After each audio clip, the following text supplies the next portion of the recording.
Et ben alors, ça veut vloguer? On est en plein mois d'août, et qui dit mois d'août dit vlog d'août. En effet, depuis 8 ans maintenant, Lena Situation nous propose de tourner et monter 31 vlogs. En parallèle du travail monumental qu'elle peut proposer, Lena Situation augmente d'année en année son audience. De plus en plus de personnes regardent les vlogs d'août. Et il y a quelque chose que j'ai remarqué, mais j'aimerais bien avoir votre avis, c'est que maintenant sur YouTube, on est rentré dans une ère où les hyperproductions prennent de plus en plus de place. Quand je parle d'hyperproduction, je pense principalement au concept que Squeezie peut nous proposer, des concepts qui coûtent bien cher à produire. Il y en a d'autres comme Joyka, Michou, etc., etc. Il y a une course aux gros concepts en ce moment qui se fait sur YouTube, et ça peut faire flipper pour les plus petits créateurs. Contrairement aux vlogs de Lena qui à la production sont moins coûteux. De ce que j'ai remarqué, c'est une caméra, une bande de potes et s'amuser. Et c'est ça qui est fou, c'est que ça fait autant ou plus le taf que certaines hyperproductions proposées par des plus gros youtubeurs. Si quelqu'un a une explication, je prends. Comment vloguer comme Lena? Alors la première erreur, elle est là. Le but va être de trouver ton propre style de vlog. Si tu copies à 100%, bah c'est plus tes vlogs, c'est un remake de ceux de Lena. J'ai pris Lena comme exemple pour cette vidéo parce que c'est un petit peu la référence dans le vlog, mais trouve ton style de vlog. Et c'est sûrement la chose la plus compliquée dans tous les domaines un peu artistiques. Tu vas pouvoir trouver des choses qui vont pouvoir améliorer tes vlogs, c'est le but de cette vidéo, je vais tout te dire après. Mais dans un premier temps, essaie de trouver une DA autour de ta personne, autour de ton caractère. Effectivement, il y a plein de petits tips pour pouvoir améliorer vos vlogs, mais gardez à l'esprit que vous êtes le centre de l'attention quand quelqu'un regarde vos vlogs. Ça fait beaucoup de mots vlog, mais ça pour t'aider à trouver ton style, on en reparlera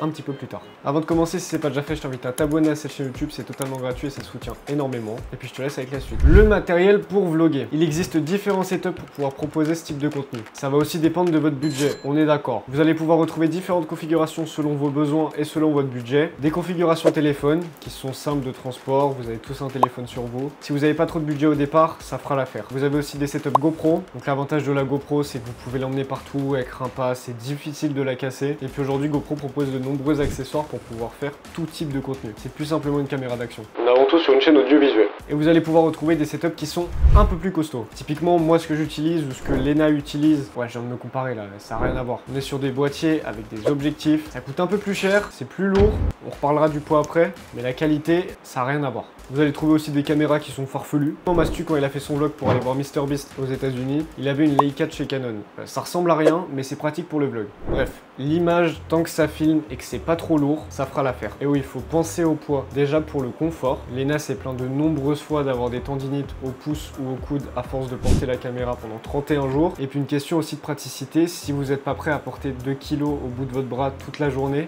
vos plans à la fin de la journée, bah, ils seront un peu tremblants. Donc il faut penser à tout ça, il faut poser le pour et le contre au niveau du matériel, mais sachez que vous avez toujours un compromis pour vous et ce dont vous avez besoin. Typiquement, moi pour filmer mes vidéos YouTube, j'utilise le Sony A7 III avec un objectif 28-70. Je suis souvent accompagné de cadreurs sur mes tournages, ce qui me facilite énormément la vie, mais il existe plein de petits tips pour pouvoir se filmer seul et on en parlera plus tard dans la vidéo aussi. Sachez que même si vos plans sont tremblants à la fin de la journée, en post-production, il y a toujours moyen de rattraper la chose. Donc c'est pas grave, mais ça vous fait perdre du temps, hein, on est d'accord. Une fois que vous avez votre ligne directrice, la caméra, il va vous falloir le bon micro. Et oui, parce que le son, ça fait 90% de votre vidéo. Et d'autant plus dans un vlog, c'est super important. Parce que là, si je commence à vous parler comme ça, avec cette qualité de son, bah vous seriez parti depuis bien longtemps. Pour le vlog, vous avez deux options. Première, c'est d'avoir un ingé son qui prendra le son.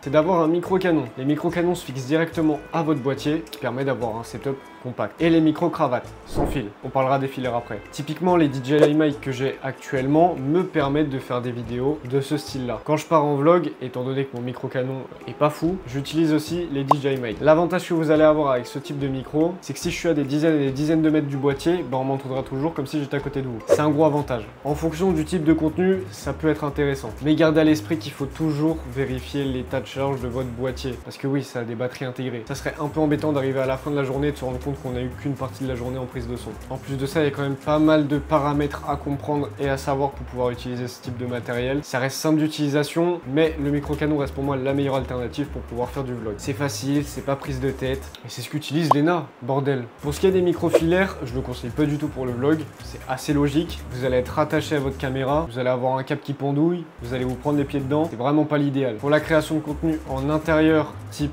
storytelling, réel Instagram en face cam, c'est le top si vous n'avez pas un budget illimité. En revanche, si vous voulez vraiment faire du vlog, des micro-canons, c'est l'idéal. Maintenant que vous avez le matériel principal pour pouvoir créer vos vlogs, il va falloir dynamiser votre vidéo. Pour ça, il va falloir apprendre à faire des plans de coupe de type cinématique. De type cinématique parce que ça fait cliquer. C'est pas seulement se filmer soi-même, mais filmer ce qu'il y a aux alentours et autour de vous. Typiquement, des petites édits de 10-20 secondes dynamiseront énormément votre vidéo. Ça, c'est une certitude. C'est des choses qui s'apprennent. Si vous restez statique devant un objet, il se passera pas grand-chose. Alors, c'est pas le plus compliqué, mais il faut quand même savoir comment s'y prendre. Sachez que n'importe quoi aujourd'hui avec une musique cinématique peut avoir un rendu sympa. Faire en sorte d'avoir un cadreur dans certaines situations peut avoir des rendus très sympas. Alors, on n'est pas forcément accompagné quand on va faire un vlog, c'est un peu le but du truc. Et pourtant, dans certaines situations, on serait bien content d'avoir quelqu'un pour nous cadrer. Ne serait-ce que pour faire un plan ou se filmer pendant qu'on fait une activité. Il existe de nombreuses alternatives. Un trépied ou une perche qui se fixe en dessous de votre boîtier. Ça va pouvoir vous permettre d'avoir différentes prises sur votre boîtier et de tenter des plans qui sont un petit peu